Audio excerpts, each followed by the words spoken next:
Well, in terms of size, so a small force might have a land component of a brigade, relatively small air and maritime components. A medium force would have a land division and increased air and maritime.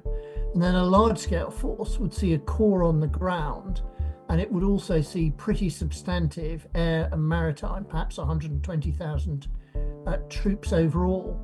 Now, the force could be used in different ways. So it could all be used in Ukraine, above Ukraine, or in the Black Sea, or only one or two components of it could actually deploy into Ukraine or above it or the Black Sea. Some could be held back, or indeed it could all be held back. I mean, that's what politicians want when they say they want military choices.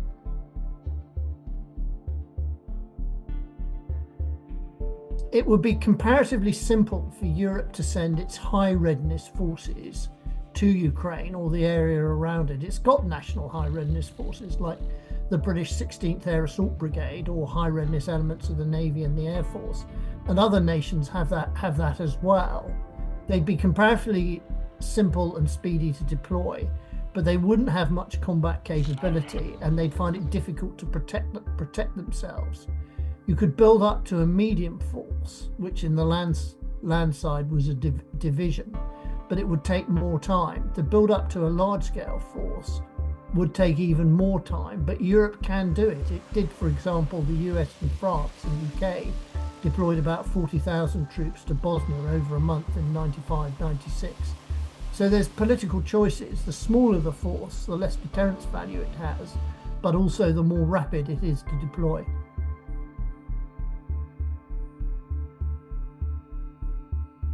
The principal worry for a European force that deployed without the US backstop would be US intelligence, surveillance and reconnaissance. The US resources to gather these dwarf those in Europe. It's got far more reconnaissance satellites, far more signal intelligence capability. And we saw when the US cut off temporarily the supply of intelligence to Ukraine, that the air raid warnings for the Ukrainian air and missile defenses became far less timely. So without that US intelligence, the backstop, the whole force would be much more blind. It would find it much more difficult to work out what was going on in advance and to understand what was happening if indeed the ceasefire broke down.